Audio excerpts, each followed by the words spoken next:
गुरु प्यारी सात संगत जी, आप सभी को राधा स्वामी जी।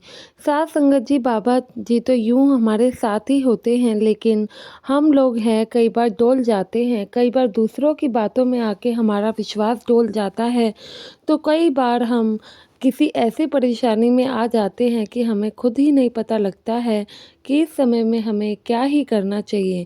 तो साथ संगत जी, अगर हम बाबा जी को इतने ही प्रेम करते हैं तो हमें हमारे विश्वास को डोलने नहीं देना चाहिए। और समय चाहे कैसा भी हो, घड़ी चाहे कैसी भी हो, कितनी भी मुश्किल क्यों ना हो, हमें उन पर विश्वास ज़रूर रखना चाहिए। वो जो करेंगे बेहतर ही करेंगे। लेकिन साथ संगत जी, अब इंसानी जामा है ही ऐसा कि कब मन डोल जाए पता ही नहीं लगता है। साथ संगत जी, घटना शुरू करने से पहले आप सभी से मेरी विनती है कि वीडियो के अंत तक ज़रूर बने रहें। और संगत के अपने इस चैनल को आप लोगों ने अभी तक सब्सक्राइब नहीं किया है तो सब्सक्राइब जरूर कर लीजिए।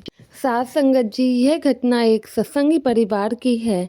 इस परिवार में हस्बैंड वाइफ, इनकी बेटी और एक बेटा था। यह परिवार दिल्ली का रहने वाला था। शुरू से ही पूरा सत्संगी परिवार रहा था। तो जैसे कि सभी जानते हैं कि शुरू से ही ये पूरा परिवार सत्संगी था। तो माँ बाप सेवा पर सत्संग पर जाते थे, तो साथ में इनके बच्चे भी इनके साथ सत्संग सुनने और सेवा पर जाया करते थे। इनका विश्वास बाबा जी के प्रति काफ़ी था। तो साथ संगत जी, इनकी जो बेटी थी, अचानक उसके साथ एक घटना घट जाती है। एक भयंकर बीमारी उसे घेर लेती है, जिसका यह लोग इलाज बार बार करवा रहे थे, लेकिन कुछ असर पड़ ही नहीं रहा था। दिन भर दिन बीतते जा रहे थे और दिन भर दिन इस बेटी की तबीयत खराब होती जा रही थी। सुधार आने का तो मानो कोई नाम ही नहीं ले रहा था। इतने इलाज कराए तब भी कोई असर नहीं पड़ा। अब यह लड़की की हालत ऐसी थी कि यह बेड से ज़्यादा उठ ही नहीं सकती थी। हर चीज़ इसके लिए बेड पर ही आती थी। तो घर वाले काफ़ी परेशान हो गए, क्योंकि उनकी एक ही बेटी थी। तो उनके मन में यही रहता था कि पता नहीं हमारी बच्ची को किसकी नज़र लग गई है, जो इतने बुरे दिन हम लोगों को देखने पड़ रहे हैं। साथ संगत जी, एक बार की बात है, इस सत्संगी परिवार के घर में इनका कोई रिश्तेदार इस बेटी का हालचाल लेने आता है। जब बेटी की इतनी बुरी हालत देखता है तो इनके रिश्तेदार कहते हैं कि भाई, जब आप लोगों ने सब कुछ आजमा कर देख ही लिया है तो क्यों ना एक बार मेरे कहने से, एक पंडित जी हैं, आप लोग इनसे मिलकर देख लीजिए। क्या पता वो कुछ उपाय बता दे जिससे हमारी बिटिया ठीक हो जाए। वे रिश्तेदार इन्हें बता तो देते हैं, लेकिन अब यह लोग सत्संगी थे तो इनके मन में किसी और चीज़ का ख्याल आना तो संभव ही नहीं था।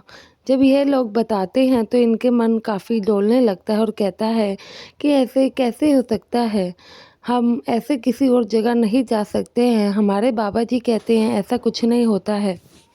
पर साथ संगत जी, यहाँ पे अब बात बच्ची की थी। तो इनके पिता कहीं नहीं कहीं कहते हैं कि भाग्यवान, क्यों ना एक बार इन लोगों की बात मानकर अपनी बेटी के लिए हम पूछ ही आते हैं। क्या पता वहाँ से हमारी बेटी को आराम पड़ जाए। तो इनकी बीवी समझाती है कि अजी, आप कैसी बातें करते हैं, बाबा जी हमें समझाते हैं ना, ये सब कुछ नहीं होता है। वो ऐसा क्या ही करेगा, जो करना है मालिक ही करेगा, आप इनकी बातों में ना पड़े। लेकिन वह जो आदमी था वह एक पिता की सोच से सोच रहा था। पिता का दिल तो साथ संगत जी सभी लोग जानते हैं कि किस प्रकार का होता है। तो उसका दिल नहीं मानता है। वह रिश्तेदार की बात मानकर उस पंडित के पास चले जाता है। पंडित को सब बातों के बारे में बताया जाता है। तो पंडित जी एक हवन के बारे में बताते हैं। कहते हैं कि एक हफ्ते के अंदर आप लोगों ने ये हवन नहीं कराया तो आपकी बिटिया पे और ज़्यादा भयंकर दुख आने की संभावना है, और ऐसा भी हो कि शायद वह बचे ही ना। तो साथ संगत जी, वह पंडित उस हवन को कराने का पूरे 51,000 रुपया मांगता है। तो जब यह सत्संगी भाई घर आता है, अपनी बीवी को सारी बात बताता है, तो उनकी बीवी कहती है कि एक ऐसे हवन में क्या हो जाएगा जिससे कि हमारी बेटी ठीक हो जाएगी, और छोटी मोटी रकम होते तो शायद करवा भी लेते, इतनी बड़ी रकम हम लाएंगे ही कहाँ से, हमारे तो घर में इतने पैसे भी नहीं हैं। हम तो डेली दिहाड़ी मजदूरी वाले लोग हैं। अगर थोड़ा बहुत कम भी पैसा होता तो बेटी के आगे क्या ही कोई बड़ी बात थोड़ी ना थी। तो इन दोनों आपस में जब हस्बैंड वाइफ बात ही कर रहे होते हैं, इतने में इनकी बेटी सारी बातें सुन लेती हैं और अपने पिता के पास आकर कहती हैं कि पिताजी, मेरे को नहीं लगता कि मेरे पास अब ज़्यादा समय है। तो पिता कहते हैं कि बेटा, आप ऐसी बातें क्यों कर रहे हैं। तो इनकी बेटी कहती है कि पिताजी, मैं आपके आगे हाथ जोड़ती हूँ, बस मेरी एक ही बात मानिए, मैं आखिरी अपनी सांसें डेरे में लेना चाहती हूँ। तो पिताजी समझाते हैं कि बेटा, ऐसी हालत में डेरे हम कैसे जा पाएंगे। बेटी की जिद के आगे पिता को झुकना ही पड़ता है। वे अपनी बेटी की बात मानते हैं और अपने मन ही मन सिमरन करके पूरा परिवार डेरे के लिए निकल जाता है। तो साथ संगत जी, अगले दिन यह लोग डेरे पहुंचते हैं, वहां पर लंगर करते हैं, कैंटीन में चाय पीते हैं। उस समय डेरे में ज़्यादा भीड़ भी नहीं थी। सत्संग में बहुत ही कम लोग वहाँ पे उपलब्ध थे। बेटी की हालत नाजुक थी, मतलब कि खराब थी, तो उसको व्हील चेयर पे एक अलग से बिठाया गया था और इसके माता पिता पीछे ही बैठे थे। जब बाबा जी दर्शन देने आते हैं, सभी लोगों पर अपनी दृष्टि डालते हैं। तो यह बेटी अलग से व्हील चेयर पे बैठी थी, तो बाबा जी इस पर भी अपनी दृष्टि डालते हैं।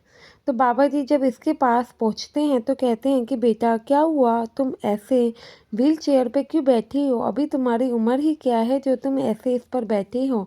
तो वह कुछ नहीं बोलती और रोने लगती है। तो बाबा जी कहते हैं मजाक करते हुए, बेटा क्या हुआ, अभी से बूढ़ी हो गई क्या जो कि तुम इस पर बैठी हो, चलो खड़े हो जाओ। तो वह कहती है कि बाबा जी, मैं खड़ी नहीं हो सकती हूँ। बाबा जी कहते हैं, क्या बेटा, आपने कभी खड़े होने की कोशिश करी है।